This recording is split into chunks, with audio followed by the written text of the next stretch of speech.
jamaah. Alhamdulillah. Alhamdulillah jamaah masih di Islam itu Indah. Dan untuk jamaah yang baru bergabung hari ini kita sedang membahas tema kenapa kita harus bekerja keras. Masya Allah di segmen sebelumnya udah dibahas sama guru-guru kita ya. Karena kita bisa mendapatkan pahala asal niatnya memang untuk beribadah karena Allah. Nah akan kita lanjutkan lagi pembahasan kita. Tapi sebelumnya saya mau ajak dulu jamaah untuk nonton. Ini tayangan penting banget nih. Para pekerja muda rentan terkena stres. Kira-kira kenapa? Yuk kita saksikan sama-sama. Silakan. Hasil survei mereka menyebut 30% pekerja muda, yakni mereka yang berusia di bawah 40 tahun, rentan mengalami gangguan kesehatan jiwa. Sementara sektor yang rentan memberi tekanan kepada pekerja adalah sektor keuangan.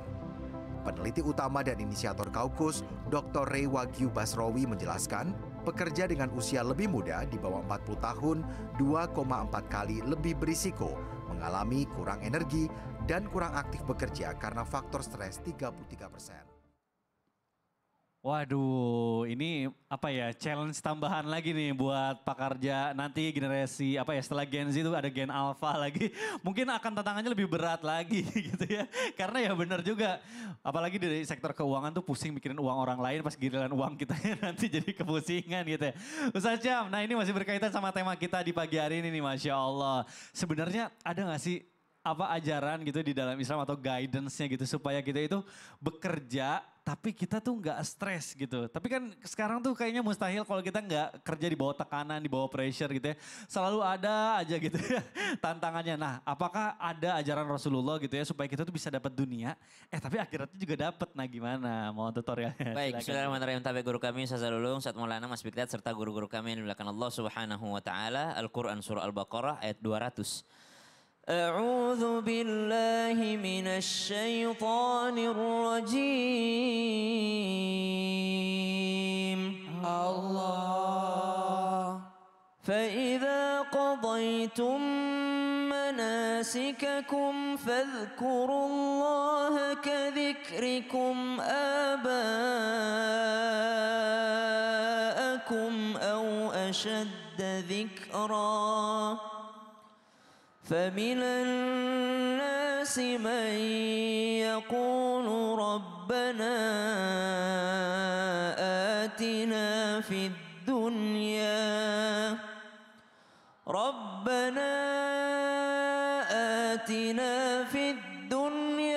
وما له في الآخرة من خلاق.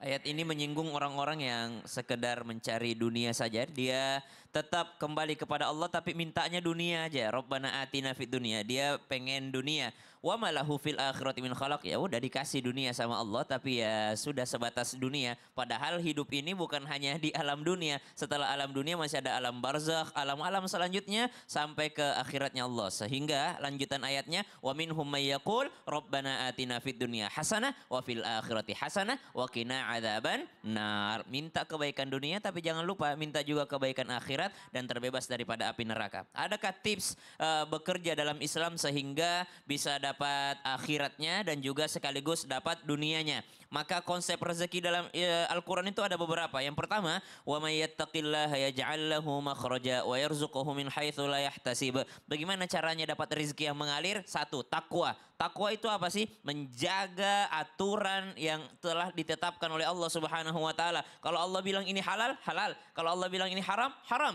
Maka menjaga itu akan membuat rezeki mengalir. Itu yang pertama. Yang kedua, konsep dalam Al-Quran. Wa may yatawakkal 'alallahi fahuwa hasbuh. Kalau udah takwa, tawakal. Tawakal itu pekerjaan hati, bukan pekerjaan badan. Jadi badan tetap berusaha, badan tetap belajar, badan tetap bergerak. Ke hatinya, tawakal akan hasilnya kepada Allah Subhanahu wa taala. Konsep rezeki dalam Islam apalagi? Bersedekah. Wa ma anfaqatum min syai'in fahuwa yukhlifu. Apapun yang kau keluarkan, infakkan, maka dialah Allah yang maha menggantikan. Konsep bekerja dalam Islam, rezeki itu apa yang kau tanam itu yang akan kau tuai. Kalau kau nanam ini itu yang akan kau panen kelak. Kemudian konsep rezeki dalam Islam itu apa lagi? Orang-orang fakultus taufiru rabbakum innahu kana ghaffara. Orang yang banyak-banyak bertaubat, beristighfar, tahu kesalahannya apa, introspeksi diri, kurangnya apa. Kenapa ya toko sebelah lebih laku daripada toko saya? Dia cari kekurangannya, bukan cari kekurangannya orang. Jangan-jangan dia pakai guna-guna. Bukan cari kekurangannya tokonya orang, tapi cari kekurangan toko kita sendiri. Istighfar itu mencari kesalahan kita. Apa kesalahan saya? Bermuhasabah, introspeksi diri. Apa kurangnya jualan saya? Apa kurangnya servis saya? Oh, saya kurang ramah kepada orang. Oh, saya terlalu banyak ngambil untungnya. Oh, saya kurang bagus kualitas barangnya. Subhanallah. Konsep rezeki dalam Al-Quran apa lagi?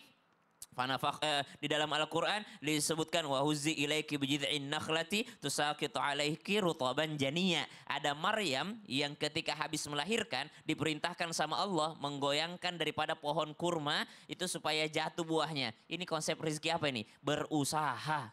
Apapun yang bisa kau lakukan, lakukan. Selama dihalalkan sama agama, tidak dilarang sama agama. Buat Gen Z, buat teman-teman yang lagi bekerja, jangan terlalu mengutamakan gengsi. Subhanallah. Betul. Ya Allah cuma pengen ngeliat usaha kita, urusan hasilnya urusan Allah. Gak masuk akal tuh Maryam goyangin. Emang bisa goyangin baru habis melahirkan loh. Tapi tetap Allah kasih rezeki kenapa? Melihat usahanya. Usahanya ya Masya Allah. Ini keren banget. Karena kita harus berusaha dulu nanti Allah yang mudahkan. Allah yang kasih Betul ridho sekali. ya. Masya Allah. Siap. Terima kasih guruku. Masya Allah. Menarik sekali ya tadi pembahasan yang disampaikan oleh Ustaz Syam. Jadi kita harus usaha dulu supaya Allah nanti biar Allah yang menentukan rezeki kita ada berapa sampai mana gitu ya Masya Allah. Akan kita lanjutkan pembahasannya tapi kita panggilkan dulu Ustazah Lulung. Ustazah, Masya Allah. Ini masih berkaitan sama tema kita di pagi hari ini. Kenapa kita harus bekerja keras gitu ya. Banyak juga orang-orang itu terjebak di dalam zona nyaman gitu ya.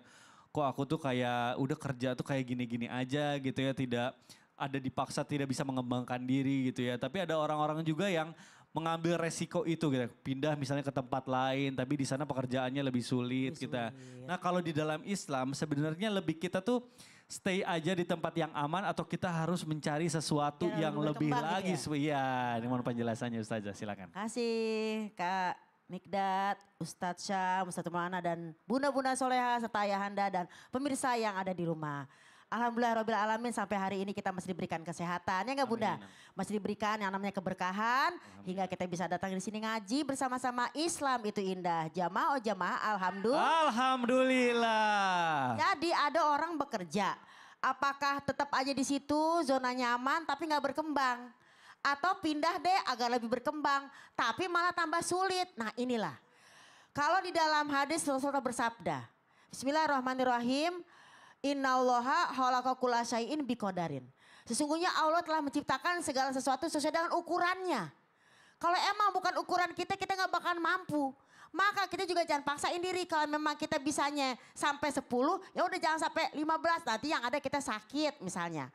Yang ada kita tepar misalnya. Maka Allah telah ciptakan semua sesuai dengan ukurannya. Hatta al-ajazu wal kaisu. Sampai-sampai Allah berikan ukuran al-ajizu kelemahan kita atau al-kaisu kecerdasan atau kekuatan kita. Jadi yang pertama kita ngukur diri dulu nih. Kalau aku pindah kira-kira cocok gak nih? Walaupun memang ya anak-anak zaman sekarang kadang-kadang pengennya sih maunya pewaris gak mau perintis.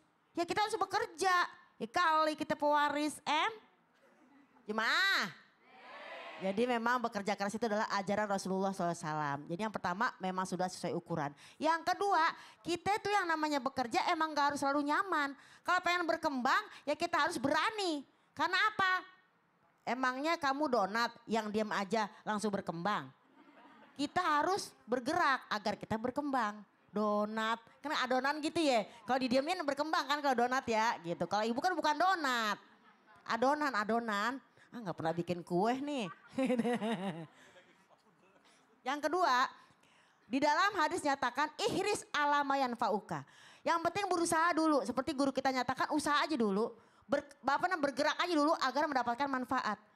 Ketika bergerak, wasta'in billah, jangan lupa minta tolong sama Allah. Kita ini bukan siapa-siapa. Kita bisa kerja karena badan kita sehat. Coba kalau dicolek, plek, itu sakit lah, nggak bisa kemana-mana. Maka jangan lupa minta tolong kepada Allah Subhanahu wa Ta'ala. Kemudian wala tajazana, jangan bersikap lemah. Tapi jika iza asobaka sayun, jika ditimpa sesuatu yang tidak kita inginkan, di luar ekspektasi, kok begini ya, kok tambah sulit. Fala takul lau anni fa'altu kaza karena kaza wa kaza. Jangan ngomong coba kalau gini, coba kalau gitu, coba kalau aku lari sebagai orang kaya. Maka katakanlah haza qadarullah wa masya'a fa'ala. Ini adalah takdir Allah dan semua adalah kehendak Allah. Jadi kita usaha dulu, ikhtiar, insya Allah Allah kasih. Kalau merasa sulit, ya pikirkan kembali. Betul. Mampu kagak? Iya, tapi ini mengajarkan kita juga supaya kita tuh merasa cukup ya. Betul. Karena kalau misalnya udah di zona nyaman terus cukup untuk menafkahi keluarga ya udah gitu ya. Karena jangan rakus juga gitu, ini diambil itu diambil sampai akhirnya jatuh sendiri gitu ya. Pokoknya apa yang diterima syukuri. Syukuri. Syukuri apa yang Nyanyi lagi, mantap. Apresiasi. Terima kasih Ustaz Jalulung, boleh tepuk tangan dulu. Masya Allah, Alhamdulillah. Kalau lihat Ustaz Jalulung jadi semangat. Nah biar makin semangat nih jamaah, saya akan kasih kesempatan untuk curhat lagi langsung sama guru-guru kita. Kita masuk dulu ke dalam segmen Curhat Dong Ustadz. Iya, kami curhat. Baik, yang mau curhat dulu deh boleh angkat tangannya. Oke, saya udah dapet. Sekarang guru-guru kita, saya mau minta tolong dulu Ustadz Maulana. Iya. Boleh berdiri. Mana orangnya yang Dan mau juga, curhat? nah Ya, ini, sini, Bu. iya Ustadz Jalulung boleh. Ustadz Maulana dulu, kita akan dengar dulu curhatannya. Ibu udah pegang mic-nya belum ya? Boleh kenalan dulu Bu, namanya siapa, dari mana? Bu Yoyo. Ibu Yoyo dari Majalaya. Ibu Yoyo dari Majalaya. Ibu Yoyo. Bismillahirrahmanirrahim. Assalamualaikum warahmatullahi wabarakatuh. Waalaikumsalam warahmatullahi wabarakatuh. Mau curhat Pak Ustadz, Iya. tapi cerita ya. Enggak apa-apa. Boleh sok Ibu. Dengan ibu siapa? Bu Ibu Yoyo Dari mana? dari Majelis Taklim Majalaya. Oh iya. Majalaya, siap. Silakan Ibu. Langsung Bu. Begini ya Pak Ustadz, Mm-mm. saya teh punya saudara ya, Mm-mm. baru meninggal, baru Lillahi apa wa inna ilaihi 40 hari kemarin ya. 40 hari. Ya. Kemudian suaminya teh suka inget terus, suka nangis terus, gitu ya. Suka apa namanya keluar kalau malam, keluar teh malam duduk di sana di depan rumah, Teras gitu. ya di teras gitu ya. Ini bukan horor Ustaz, Jadi cerita sedih. ini terus inget terus sekarang Ya. dia tuh mau ke sini, cuman lagi sakit, jadi enggak. Oh. Tadinya udah ke sini udah daftar. Oh gitu. Ya, cuman dianya kebetulan sakit, muntah-muntah, jadi nggak bisa ikut Ya Allah. gitu. Nah ini Pak Ustadz pingin dia itu supaya tidak inget terus ya, suka nangis terus. Kemudian suka ada di luar katanya. Kalau malam teh kalau mau tidur teh suka keluar jam 2. Jam 2, jam 11, jam 12 teh suka didudukin di luar gitu. Kalau nggak ketemu sama anaknya nggak tahu kemana gitu Pak Ustadz. Minta doanya gimana doanya gitu. Sekarang juga lagi nonton sambil dianya sakit. Gitu. Baik. Jadi Ya. meninggal itu istrinya. Sekarang ya? juga lagi nonton. Ya, Ya. ada katanya minta doanya ke Pak Ustadz sama Nama Bunda bapaknya ya. siapa? Bapak Encang. Bapak Encang. Mulyana. Baik. Buat Bapak Encang yang lagi nonton Islam itu Indah, Ya. yang tadinya sudah daftar tapi tidak sempat ke sini karena ada sakit, Ya. yang namanya kehilangan pasti sedih. Ya, tinggal bagaimana kita menyikapi. Ya. Coba sama-sama innalillahi. Ilahi wa Wa inna ilaihi rajiun.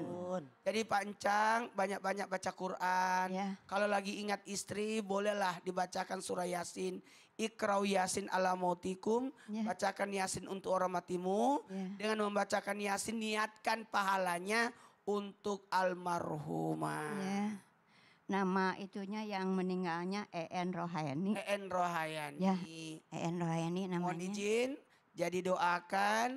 Kalau Pak Encang masih belum puas, boleh sedekahlah dengan niat pahala untuk almarhum. Sedekah. Itu enak banget itu. Ya. Baik. Tapi harus dijagain juga sama keluarganya ya. Kalau malam-malam Iya. harus diperhatikan juga. Itu juga ketemunya sama anak yang kecil yang bungsu. Oh iya, Ya, baik. Ketemunya itu Iya, jam iya. 2 diam di luar. Iya, pelajaran buat Gitu, semuanya. Baik, terima kasih Ibu Jadi ya. itu, ditemenin aja. Ya. Baca Quran, Ya. kemudian sedekah. Baik, Ibu boleh duduk kembali. Terima kasih. Makasih Iya, ya. sama-sama Ibu. Terima Pak kasih Ustadz sudah curhat. makasih ya. Ya. Ya. Oh ya. Baik. Alhamdulillah tadi kita sudah kasih kesempatan. Masya Allah.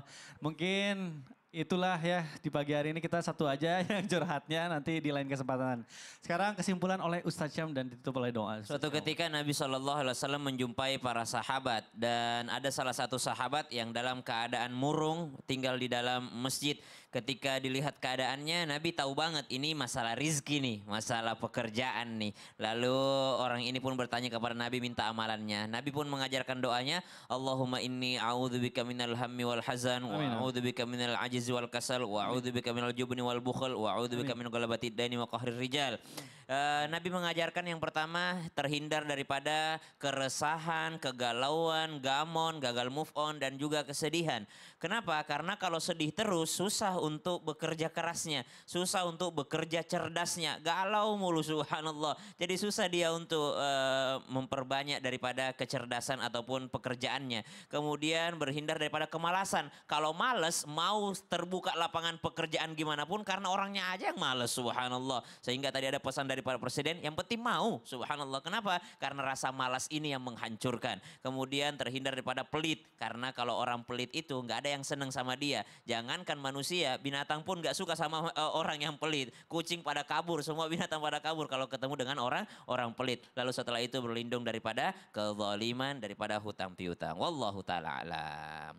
Bismillahirrahmanirrahim. Alhamdulillahi rabbil alamin. Amin, amin. Allahumma salli ala sayyidina Muhammadin nabiyil ummi wa ala alihi wa sahbihi wa sallim. Amin, amin. Allahumma taqabbal minna innaka antas samiul alim wa tub alaina innaka antat tawwabur rahim. Amin, Wa amin. sallallahu ala sayyidina Muhammadin walhamdulillahi rabbil alamin. Amin ya Allah ya Rabbal Alamin. Jamaah demikianlah perjumpaan kita di pagi hari ini. Mohon maaf apabila ada kesalahan. Wabillahi taufiq wal hidayah. Wassalamualaikum warahmatullahi wabarakatuh. Waalaikumsalam warahmatullahi wabarakatuh. Allah ya Nabi.